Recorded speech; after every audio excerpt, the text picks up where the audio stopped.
Bora lá, fiel, Lili Nascimento trazendo as últimas informações das eleições para a presidência do Corinthians, direto lá do Parque São Jorge, já tem informações inéditas, ela colocando Osmar Stabile aí como favorito, com a maioria dos votos para ganhar a eleição. E na sua opinião, quem deveria ser o novo presidente do Corinthians? Deixa sua opinião aqui nos comentários. Em seguida, o Zé Elias também já falou do jogo do Corinthians contra o Vasco, projetou o timão para a Copa do Brasil. O vídeo tá bem legal, curte aí, se inscreva aqui no canal. Sem mais enrolação, bora para as últimas notícias do timão. No Equipe F, depois de 6 rodadas no Brasileiro, o Corinthians voltou a vencer na competição, mesmo todo remendado, derrotou com autoridade o Vasco em São Januário, lotado, o estádio estava lotado, o que torna a segunda-feira do corintiano mais feliz, mais leve, só não menos agitada, principalmente ali nas alamedas do Parque São Jorge. Lili Nascimento tá por lá porque daqui a pouco o Corinthians vai ter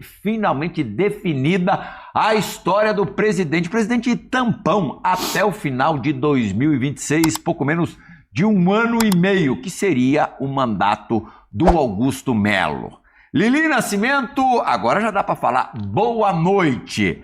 A tendência aí é de uma eleição com o vencedor conseguindo esse resultado com vantagem larga?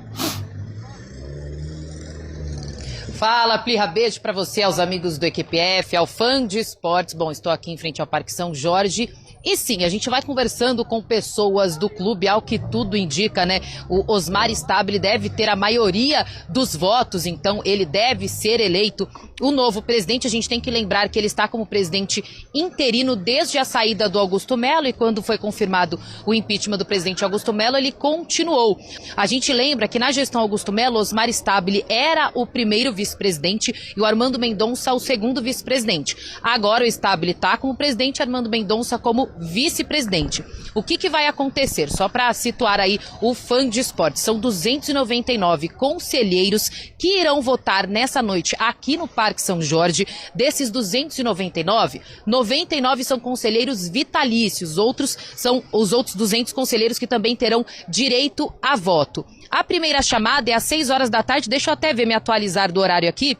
6h10, então, se a maioria, né, metade mais um estivessem, é que eles já iniciariam, mas isso não aconteceu. Então, às 7 da noite será a segunda chamada e já início dessa votação. Quem são os candidatos? Além do Osmar Stabile, também tem o André Castro, que é um investidor aí do mercado financeiro. Ele é conselheiro também do Corinthians, tem 2 mandatos e ele veio aí com esse aporte de $1 bilhão, né, que seria para o Corinthians, investimento para o Corinthians caso ele fosse eleito. E também o Cittadini, né, que já é muito conhecido, 74 anos, ele foi vice-presidente na época do Dualib de 2001 a 2004 e também diretor de futebol. Ele também está concorrendo. Então são 3 candidatos, tá? E aí a votação deve acontecer a partir das 7 da noite e eleger aí o novo presidente do Corinthians, que terá 14 meses de mandato. É até o final de 2026, completando aí o que seria o mandato do presidente Augusto Melo. Se o presidente Osmar Stabile for eleito mesmo para esse restante de tempo até o final de 2026, continua normal, o Armando Mendonça vice-presidente. Agora, se for o André Castro ou o Cittadini, aí Osmar Stabile volta a primeiro vice-presidente e o Armando a segundo vice-presidente. Então a gente está aguardando aqui, porque não tem só essa votação, tá? Também tem a votação para o vice-presidente do Conselho Deliberativo. O presidente é o Romeu Tuma Júnior, o vice-presidente, o Robertson Medeiros, ele acabou deixando o cargo por conta de muita pressão e desde então ninguém assumiu. Então tem 3 candidatos, né? O Peterson Ramos, o Rodrigo Bittar e o Leonardo Pantaleão. Eles estão concorrendo a essa vaga aí também como vice-presidente do Conselho Deliberativo. São 2 votações que acontecerão nessa noite aqui no Parque São Jorge. A gente está acompanhando aí todos os desdobramentos. Qualquer coisa você chama aqui, eu vou atualizando também, mas é claro que o torcedor corintiano está empolgado, ansioso aí para saber quem será o novo presidente até o final de 26, Plirra. Obrigado pelas informações, Lili, afiadíssima, como sempre, sempre ligeira. Zé Elias, dentro de campo a coisa foi muito bem acima do esperado. Zé, eu confesso a você que quando eu peguei a escalação do Corinthians ontem, faltando 15, não seco ninguém, eu torço pelo bom futebol. Imaginei que o Corinthians fosse tomar a lambada do Vasco, mas não. ganhou com autoridade, controlou grande parte do jogo. É o que eu falo, Plirra, muitas vezes do caso do Fernando Diniz, sobre ele ter apenas um plano de jogo.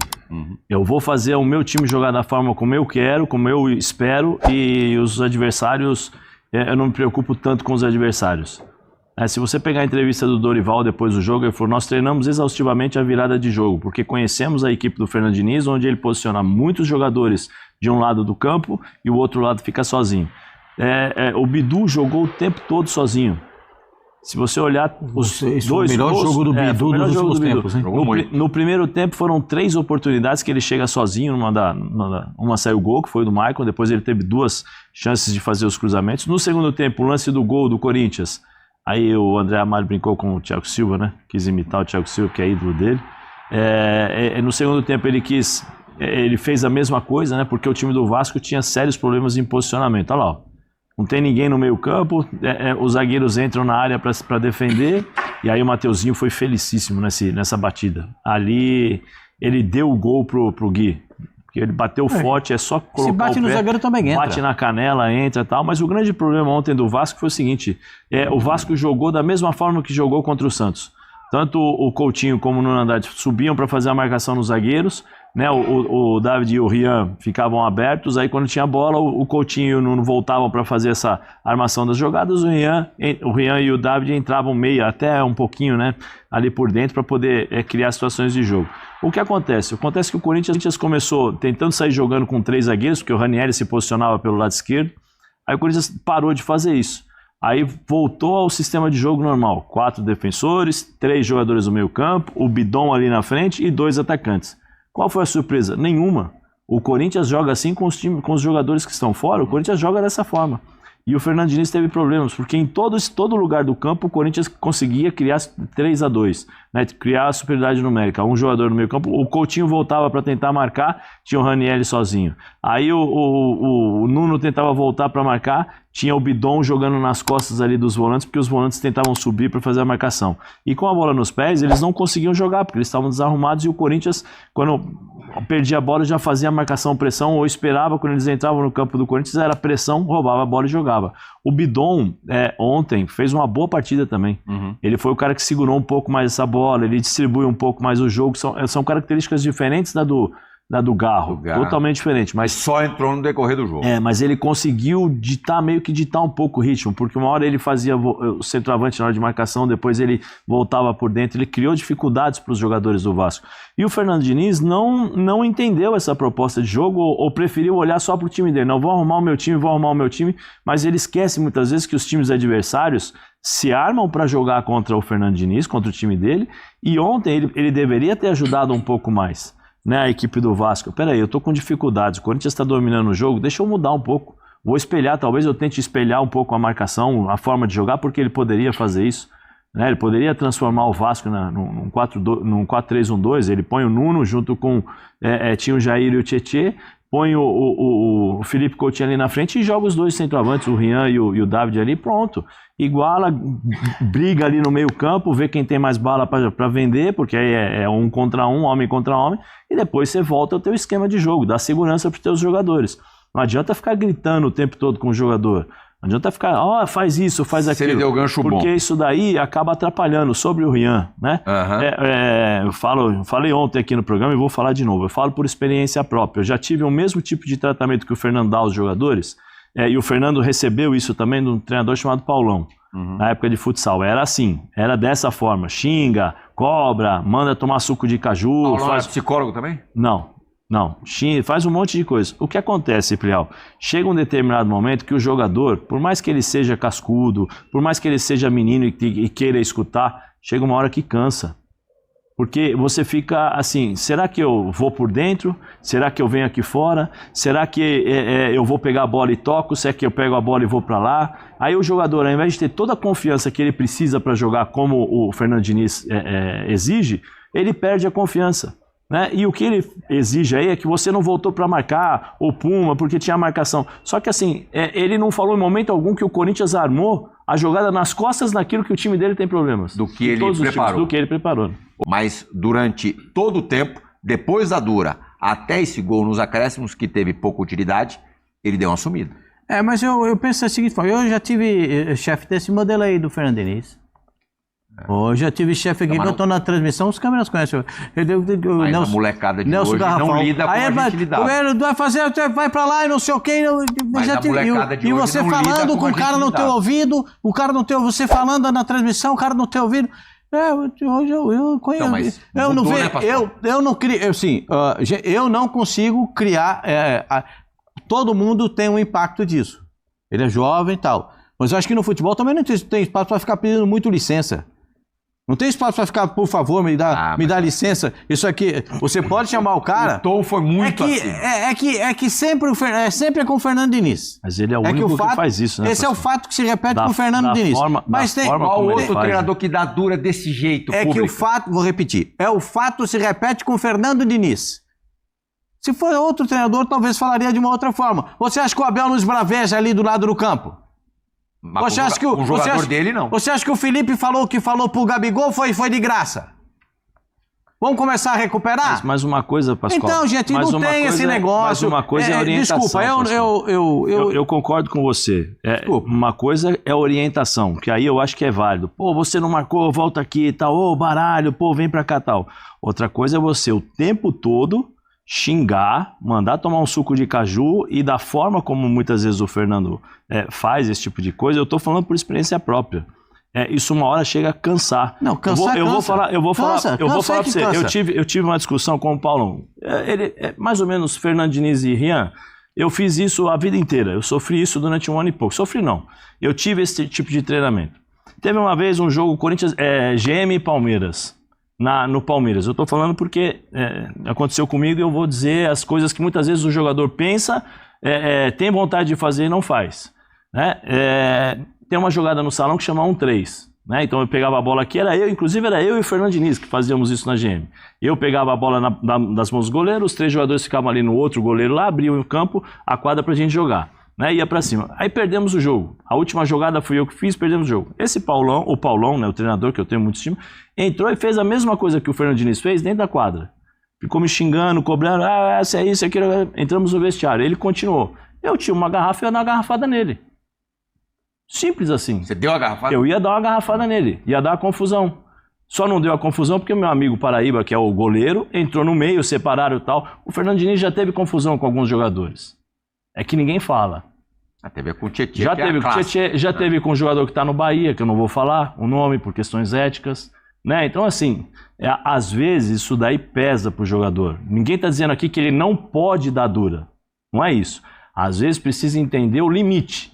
Até onde você pode ir. Porque a dura, Pascoal, reverbera muito mais do que antigamente. Você viu a saída? Hoje foi o assunto do dia. Todas as redes sociais falando disso. Vocês viram a saída ontem depois no semana passada também, né?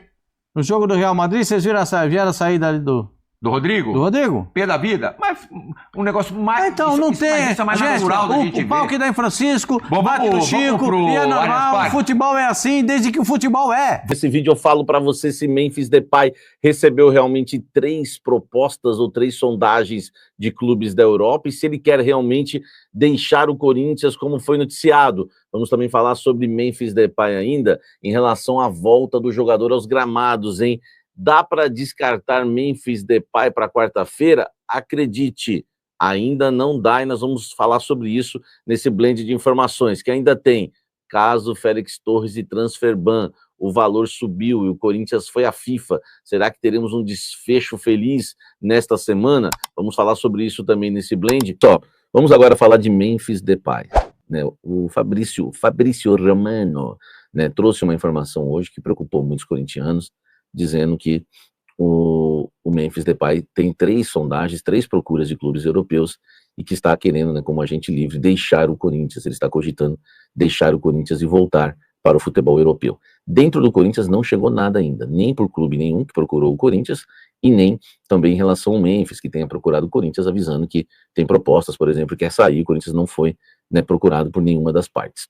O Corinthians, claro, né, se chegar alguma proposta para o Memphis, o Corinthians vai facilitar a saída. O Corinthians gosta do Memphis, não quer se desfazer do Memphis, mas se algum clube procurar, como ele custa 6 milhões por mês, o Corinthians tem uma dívida de 11 milhões com ele, tem mais 5 milhões e meio para pagar, já tem outro salário vencendo de 6 milhões, o Corinthians entende que talvez seja o melhor negócio e pode facilitar inclusive a saída dele. Quem sabe, né, o jogador perdoando a dívida, porque existe uma multa também, pequena multa, né, que aliás essa multa é maior do que o do valor da dívida, então acho que ficaria elas por elas e o Corinthians liberaria o Memphis Depay, lembrando, não há interesse no Corinthians, só se o jogador realmente quiser, tá? Outra coisa que me passaram é que existe uma insatisfação com o fato dele ter aparecido aí publicamente nas baladas no fim de semana, tá? Porque o Corinthians está batalhando muito, trabalhando muito para que o Memphis Depay esteja em campo na quarta-feira. Eu conversei com pessoas até ligadas ao Memphis, tá?